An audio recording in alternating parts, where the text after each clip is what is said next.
Jadi mujizat yang dilakukan oleh Petrus setelah mengalami Roh Kudus itu ya boleh dikatakan ini ya menyembuhkan orang yang lumpuh puluhan tahun. Kalau saudara lihat yang kemarin kita belajar ya, orang yang lumpuh perlu pertolongan.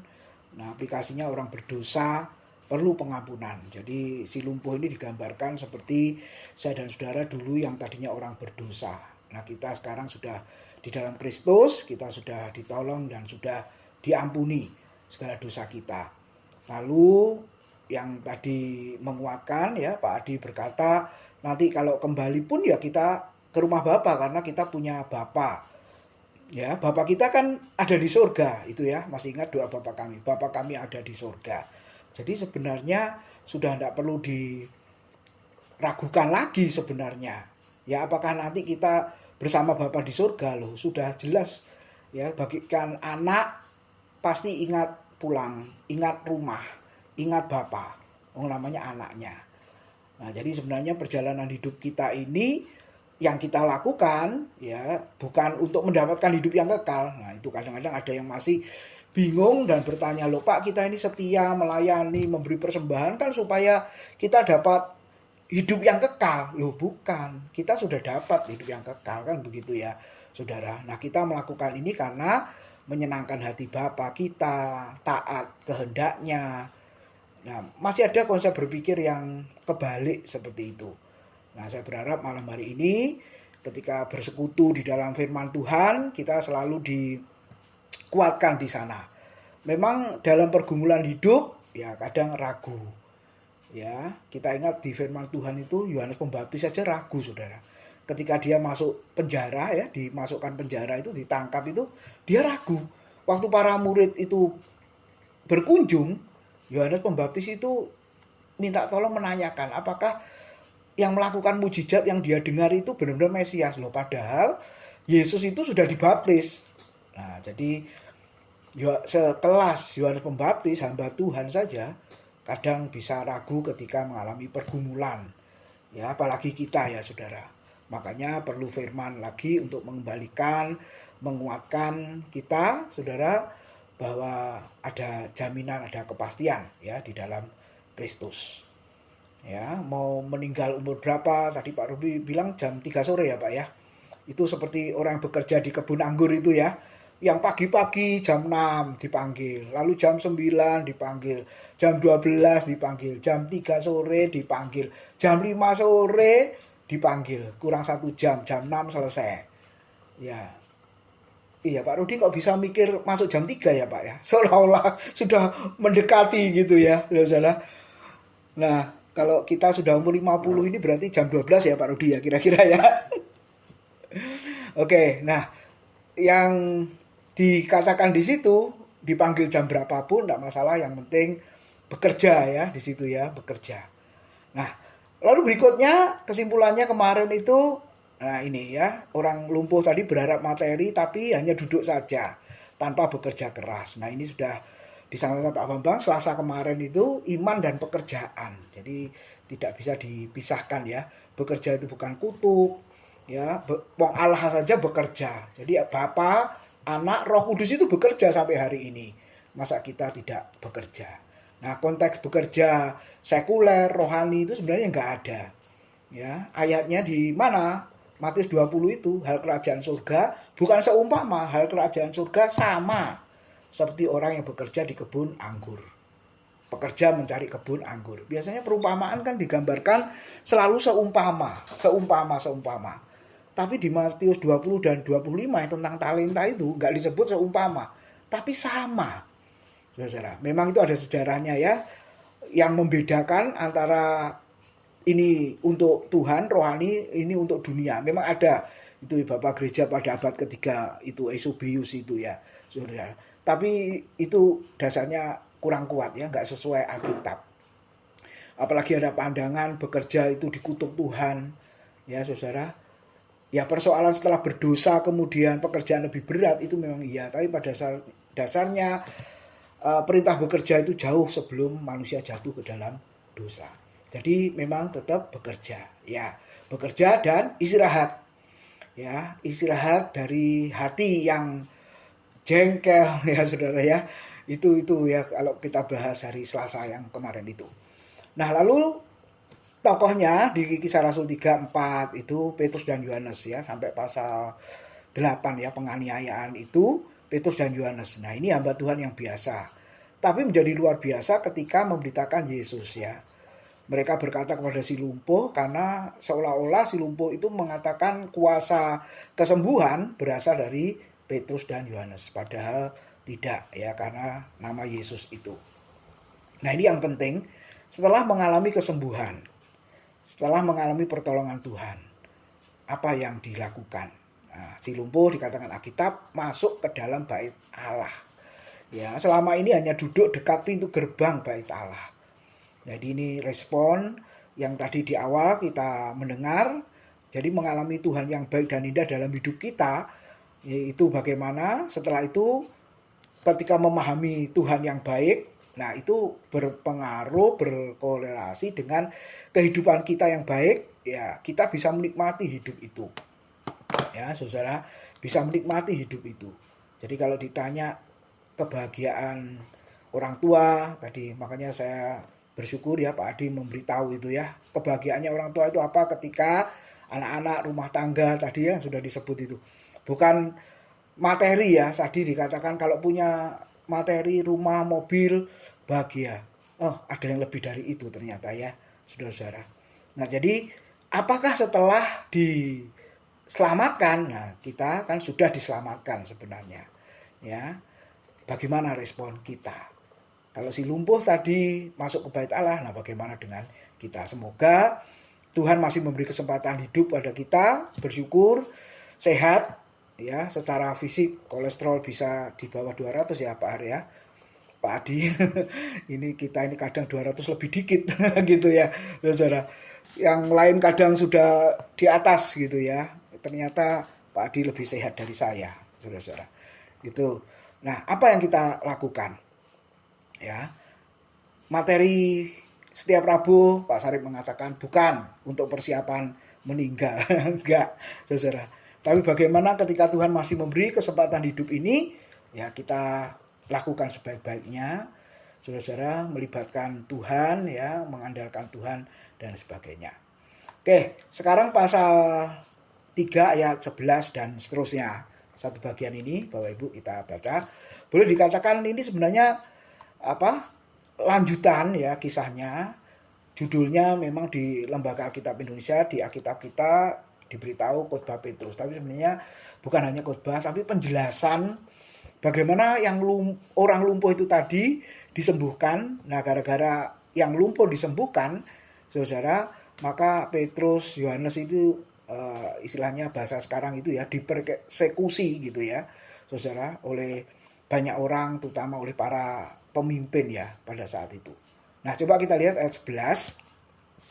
Karena orang itu tetap mengikuti Petrus dan Yohanes, maka seluruh orang banyak yang sangat keheranan itu datang mengerumuni mereka di serambi yang disebut serambi Salomo. Bapak Ibu lihat ya, kalau hamba Tuhan itu melakukan mujizat, nah ini ya saudara, pasti banyak pengikut. Nah ini sekaligus relevansi atau aplikasi ya saudara-saudara ya. Nah karena Petrus dan Yohanes menyembuhkan orang yang lumpuh, banyak yang mengikuti. Gitu ya saudara ya, banyak yang mengikuti dan kita harus mengajar, mengingatkan orang banyak. Harusnya diikuti itu Yesus, bukan hamba Tuhan. Nah apalagi kan fanatik sekali dengan hamba Tuhan A, B, C gitu ya saudara. Walaupun salah pun juga tetap diikuti, tetap dibela. Nah ini kan sudah salah sebenarnya. Ya harusnya ikut Yesus gitu ya saudara. Nah itu yang terjadi ya aplikasinya di masa kini saudara. Di pasal 2 Petrus berkhotbah. Ya tidak ada mujizat. Ya kalau mau dibilang KKR ya tapi nggak ada mujizat saudara. Maksudnya kesembuhan atau pemulihan apapun lah. Kan tidak ada. Hanya memberitakan Yesus saja ya yang dari Nazaret itu yang telah mati dan bangkit. Nah, tapi ribuan percaya Yesus. Tapi sebenarnya bisa percaya Yesus itu ya mujizat sebenarnya kan.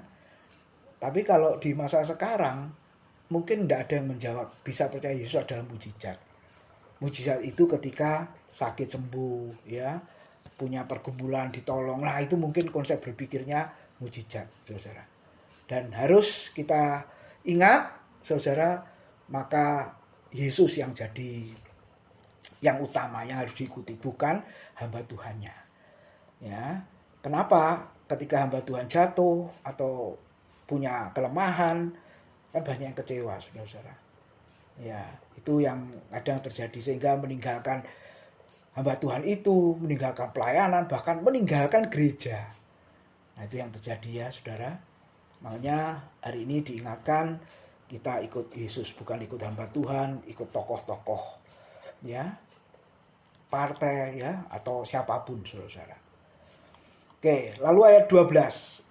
Ketika orang banyak tadi ikut, ya, saudara, Petrus melihat orang banyak itu lalu berkata, "Hai orang Israel, mengapa kamu heran tentang kejadian itu? Dan mengapa kamu menatap kami seolah-olah kami membuat orang ini berjalan karena kuasa atau kesalahan kami sendiri?" Nah, sekali lagi, mujizat itu memang membuat heran, kagum ya, saudara. Lumpuh puluhan tahun sejak kecil, nah, sejak anak-anak itu, kalau 48 tahun ya kira-kira, saudara. Terus bisa berjalan, nah itu kan luar biasa, saudara. Tapi jangan lupa bahwa tanda atau mujizat itu kan hanya petunjuk. Nih, ya, kita melihat tanda rambu ya di jalan, di mall ya, dimanapun ya, saudara. Masuk ke TP1, TP2, TP3, parkir, TP2, TP3, sampai TP6. Nah, itu kan rambu-rambu semua. Kita mau kemana tujuannya? Itu ya, saudara ya. Kemarin ada pameran pendidikan di Sheraton Hotel. Nah, kita cari di mana Sheraton Hotel itu. Oh, ternyata di TP3. Nah, gitu ya, saudara.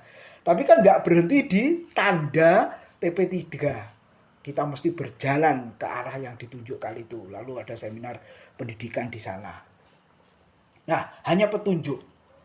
Nah, sebenarnya ketika orang Kristen mengalami mujizat, masih separuh perjalanan. Belum sampai ke tujuan itu. Nah, harusnya tujuannya apa? Harus dibawa sampai kepada Kristus, saudara. Ya, ini yang penting. Ya, sekali lagi, memang kadang masih separuh perjalanan itu, saudara, belum ke tujuan.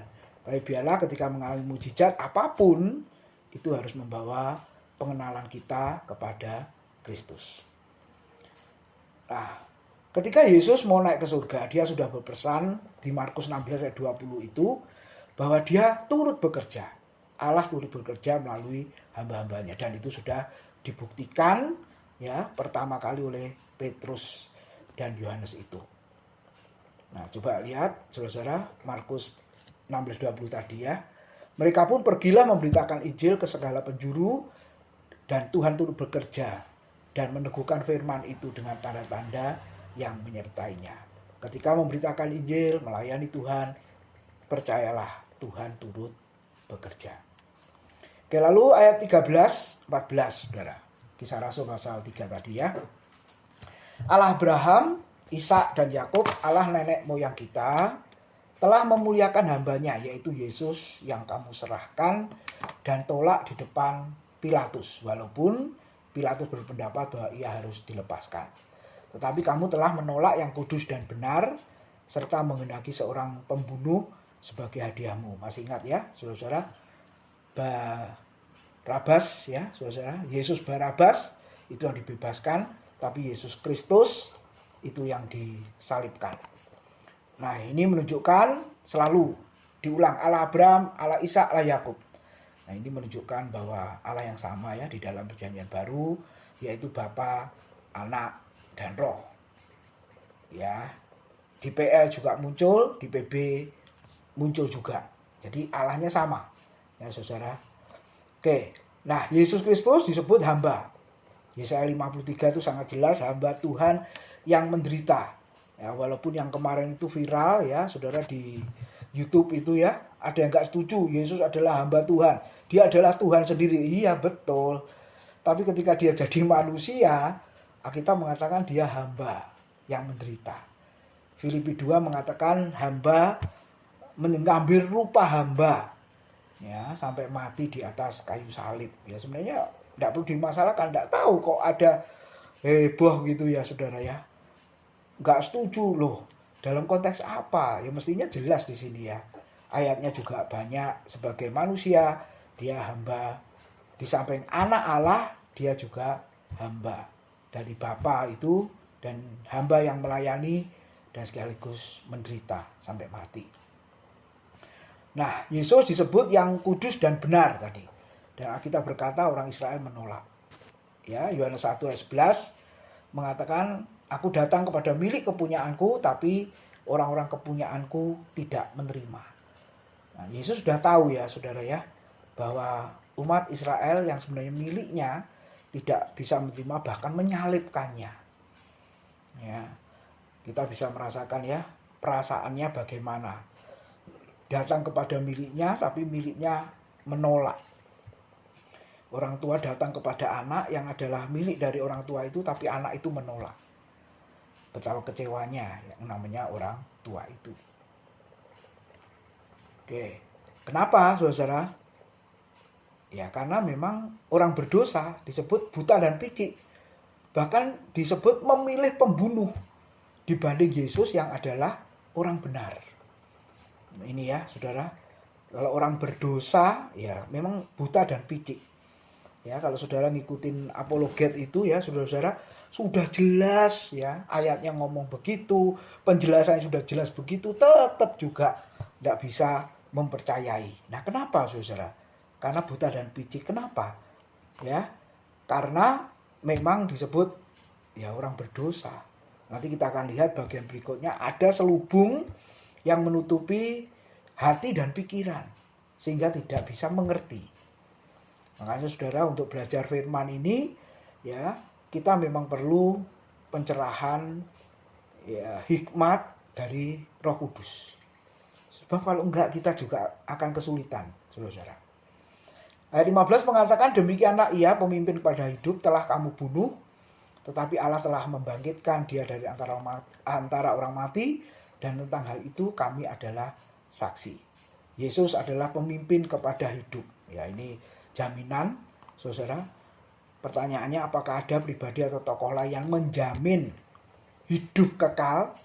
Ya jawabannya enggak ada. Mereka semua tokoh-tokoh walaupun dikagumi, dihormati sepanjang hidupnya, toh akhirnya mereka mati. Ya, Yesus juga mati, tapi kan dia bangkit. Ya, saudara, pada hari yang ketiga. Kalau yang lain mati, enggak bangkit-bangkit. Besok tunggu pada hari kebangkitan. Nah, pemimpin yang bagaimana? Ibrani 12 ayat 1 mengatakan, Yesus yang memimpin kita dalam iman dan yang membawa iman kita itu kepada kesempurnaan. Sampai kepada kesempurnaan. Apa artinya sampai kepada kesempurnaan? Sampai kepada Bapa di surga. Itu hanya Yesus. Oke. Dan karena kepercayaan dalam nama Yesus, ayat 16, maka nama itu telah menguatkan orang yang kamu lihat dan kamu kenal ini. Dan kepercayaan itu telah memberi kesembuhan kepada orang ini di depan kamu semua. Percaya kepada Yesus Kristus menguatkan dan menyembuhkan. Sekali lagi, Yesus yang menyembuhkan melalui hambanya. Dan ternyata, saudara, keselamatan jiwa ya itu lebih penting dari kesembuhan fisik. Seringkali kembali lagi orang Kristen ya hanya bersukaria ketika sembuh fisiknya. Gitu kan, mengalami mujizat tadi yang saya bilang masih separuh perjalanan tadi. Harusnya membawa kemana? Kepada keselamatan jiwanya. Ya, Yesus berkali-kali berkata kepada orang yang sakit kusta itu ya, saudara ya, sampai perempuan pendaran juga. Ketika mereka sembuh, Yesus itu berkata pergilah. Maksudnya pergilah itu ceritakan ya, siapa yang menyembuhkan engkau, yaitu Kristus. Karena imanmu telah menyelamatkan engkau. Tidak pernah Yesus berkata imanmu menyembuhkan engkau. Enggak pernah saudara. Walaupun yang sakit itu sembuh. Jadi kita mau mengatakan, mau melihat bagian firman Tuhan itu, ya ternyata keselamatan jiwa itu lebih penting dibanding kesembuhan fisik kita. Ya, Seringkali memang kendala orang tua ya memang secara fisik menurun ya Bapak Ibu ya. Saya pernah melayani lansia itu ya, oma-oma itu selalu, Pak tolong bantu doa. Ya, tapi kalau doa itu sakit sembuh selamanya Pak. Jangan sampai sakit itu sembuh seminggu, lalu masuk rumah sakit lagi, 2 minggu, keluar, seminggu, kambuh lagi katanya gitu saudara. Waduh ini susah ini kalau mendoakan yang seperti itu ya. Apalagi sudah sepuh-sepuh, sudah senior-senior saudara. Ya saya hanya mengatakan, ya itu secara natural fisik. Karena Alkitab juga mengatakan, ya kita semakin merosot fisik kita. Tapi yang penting manusia rohania, batinia kita harus makin kuat. Gitu ya. Iman kita, sandaran dan mengandalkan Tuhan bagaimana sehingga kita bisa berikan teladan itu pada anak-anak kita. Nah itu lebih penting, saya mengatakan begitu. Ya saudara, bukan berarti gak boleh menjaga kesehatan, harus. Tadi pesan Pak Adi ya, berolahraga gitu ya saudara. Ya, tapi kita ingat bahwa di dalam Kristus keselamatan jiwa melebihi semuanya. Sampai Yesus berkata, buat apa seseorang memiliki seluruh dunia? Bayangkan saudara, seluruh dunia. Mungkin materi dan kesehatan sekalipun seluruh dunia. Tapi jiwanya binasa. Betul ya? Tuhan pernah mengatakan begitu ya. Buat apa engkau memiliki seluruh isi dunia ini, tapi kalau jiwamu binasa, buat apa? Ya saudara. Oke, ayat 17. Hai saudara-saudara, aku tahu bahwa kamu telah berbuat demikian karena ketidaktahuan sama seperti pemimpin kamu. Nah, kita lihat ketidaktahuan ini salah satu yang disebut dengan dosa ya. Kenapa? Ada 2 contoh paling tidak. Ini murid Tuhan, bayangkan. Ya, Lukas 24 ayat 16 mengatakan ada selubung di situ. Ya. Padahal Yesus sedang berjalan bersama dengan Kleopas dan satu temannya yang enggak disebut namanya. Setelah Yesus bangkit dari antara orang mati. Ya, tetapi ada sesuatu yang menghalangi mata mereka sehingga mereka tidak dapat mengenal Dia. Lalu Yesus berkata pada mereka, "Hai kamu orang bodoh, betapa lambannya hatimu sehingga kamu tidak percaya segala sesuatu yang telah dikatakan para nabi. Bukankah Mesias harus menderita semuanya itu untuk masuk ke dalam kemuliaannya?" Coba sudah perhatikan, ada sesuatu yang menghalangi mata mereka sehingga tidak mengenal Tuhan Yesus yang sedang berbicara. Ya, masih ditinggal 3 hari saja, ya sudah enggak tahu siapa Yesus itu. Wah ini saudara lihat ya, berarti selubungnya tebal ini ya. Mata katarak sampai enggak kelihatan. Nah, saya aja juga kalau periksa mata ada kataraknya, jadi seperti ada serabut gitu ya. Ada 1 titik, ya ini kayak mengganggu juga. Saudara gitu ya. Apalagi kalau tebel, wah benar-benar nggak kelihatan itu. Jadi tidak bisa mengenal siapa Kristus, ada yang menghalangi. Selubung apa yang menghalanginya? Lukas 24, 25, 26 itu kebodohan. Ya. Oke, ada satu peristiwa lagi, 2 Korintus 3, 14, 18. Tetapi pikiran mereka telah menjadi tumpul sebab sampai pada hari ini selubung itu masih tetap menyelubungi mereka jika mereka membaca perjanjian lama itu tanpa disingkapkan, karena hanya Kristus saja yang dapat menyingkapkannya. Bahkan sampai hari ini, setiap kali mereka membaca kitab Musa, ada selubung yang menutupi hati mereka. Kitab perjanjian lama yang bicara tentang Kristus, tapi mereka tidak bisa mengenal siapa Kristus itu, karena ada selubung. Ya, tetapi apabila hati seorang berbalik kepada Tuhan, maka selubung itu diambil daripadanya. Sebab Tuhan adalah roh, dan di mana ada roh Allah, di situ ada kemerdekaan. Dan kita semua mencerminkan kemuliaan Tuhan dengan muka yang tidak berselubung. Dan karena kemuliaan itu datang dari Tuhan yang adalah roh, maka kita diubah menjadi serupa dengan gambarnya dalam kemuliaan yang semakin besar. Saudara, selubung apa? Disebut tadi menutupi hati mereka. Ya. Kalau Kleopas tadi menutupi ya pandangan mereka. Selubung apakah itu? Kebodohan ya saudara. Dan kalau berbalik tadi saudara, menutupi hati, kalau berbalik kepada Tuhan, maka selubung itu akan disingkapkan. bertobat kepada Tuhan, ya, menyerahkan hidupnya kepada Tuhan. Hati yang tertutup, hati yang keras, ya, kita mohon Tuhan untuk melunakkan, ya, hati yang keras itu. Bukankah firman Tuhan itu bagaikan godam, palu yang menghancurkan gunung batu itu? Makanya saudara, firman itu sangat penting sekali karena bisa menghancurkan hati yang keras itu. Ya, itu bagaikan selubung sehingga tidak bisa mengenal Dia. Oke, sedikit lagi ayat 18 dan seterusnya. Tetapi dengan jalan demikian Allah telah menggenapi apa yang telah difirmankannya. Ini Kisah Rasul 3 tadi, ya. Dahulu dengan perantara nabi-nabinya, yaitu bahwa Mesias yang diutusnya harus menderita. Nah ini, ya, Mesias yang menderita sudah dinubuatkan para nabi dan digenapi. Khususnya nubuatannya Yesaya 53. Jadi mau menunjukkan bahwa firman Tuhan itu benar. Ya, saudara. Oke, nah ini penting ditutup dengan bagian ini. Karena itu sadarlah dan bertobatlah supaya dosamu dihapuskan, agar Tuhan mendatangkan waktu kelegaan dan mengutus Yesus yang dari semula diuntukkan bagimu sebagai Kristus. Kristus itu harus tinggal di surga sampai waktu pemulihan segala sesuatu seperti yang difirmankan Allah dengan perantaraan nabi-nabinya yang kudus di zaman dahulu. Jadi saudara sadar dan bertobat. Ya. Tuhan masih beri kesempatan hidup pada kita sampai hari ini. Biarlah kita terus sadar dan terus berubah, ini maksudnya, ya saudara, terus menerus ke arah yang lebih baik, ya. Tujuannya apa?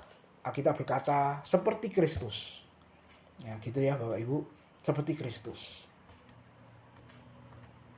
Oke, bisa sadar karena Roh Kudus, Yohanes 16 ayat yang ke-8. Dan kalau Roh Kudus datang, Ia akan mengisahkan dunia akan dosa, kebenaran dan penghakiman. Nah, saya berharap kita terus disadarkan karena Roh Kudus bekerja dalam hidup kita, ya Bapak Ibu.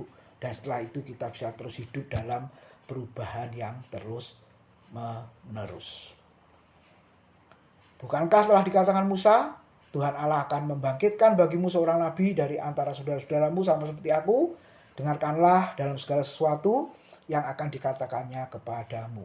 Dan akan terjadi bahwa semua orang yang tidak mendengarkan nabi itu akan dibasmi dari umat kita.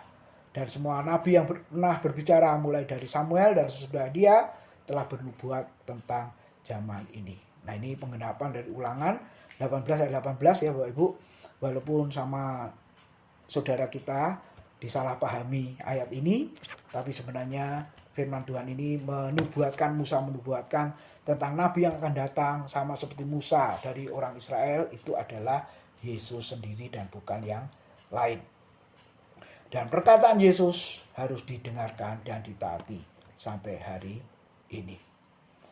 Kamulah yang mewarisi nubuat itu dan mendapat bagian dalam perjanjian yang telah diadakan Allah dengan nenek moyang kita ketika Ia berfirman pada Abraham, oleh keturunanmu semua bangsa di muka bumi akan diberkati. Dan bagi kamulah pertama-tama Allah membangkitkan hambanya dan mengutusnya kepada kamu, supaya memberkati kamu dengan memimpin kamu masing-masing kembali dari segala kejahatanmu. Keturunan Abraham yang dimaksud adalah Yesus, ya, yang akhirnya memberkati bangsa-bangsa di samping Israel, ya, tapi sebenarnya mengerucut itu kepada Kristus, yaitu apa? Berkat yang akan diterima bangsa-bangsa, keselamatan sebenarnya, ya, keselamatan itu maksudnya. Ia memberikan berkat keselamatan kepada umatnya. Terakhir, aplikasinya Bapak Ibu Saudara dari Kisah Rasul 3 ini. Nah, ada yang pengikut hamba Tuhan. Nah, ini, ya, terkenal dan bukan pengikut Kristus. Benar, ya, Saudara, ya. Apalagi hamba Tuhannya melakukan banyak mujizat, wah, gitu, ya, ikut dia. Bukan pengikut Kristus sebenarnya. Nah, ini mesti hati-hati, ya. Mujizat, kesembuhan ilahi itu anugerah Tuhan, bukan kuasa, kesalehan, kehebatan hamba Tuhan. Ya, ini sekarang viral lagi, ya, muncul lagi, ya Saudara, ya. Didatangi, dipegang kepalanya, sudah rebah. Wah, itu seolah-olah benar-benar kuasa Tuhan, ya Saudara. Ya. Oke. Jadi kuasa itu sebenarnya bukan kehebatan hamba Tuhan, tapi karena Tuhan. Pada masa kini kesembuhan dapat melalui tangan dokter. Nah, ini, ya. Kalau orang berkata, aku pengen disembuhkan Tuhan, ya sebenarnya melalui dokter itu Ya Tuhan sudah menyembuhkan kita sebenarnya. Oke, berdosa dan dihukum ketika menolak Yesus. Tadi dikatakan engkau menolak yang kudus dan benar. Ya, Markus 16:16 mengatakan siapa yang percaya dan dibaptis akan diselamatkan, tetapi siapa yang tidak percaya pada Kristus akan dihukum. Berkat sejati itu apa? Ketika kita berbalik dari kejahatan kita. Amin. Tuhan memberkati.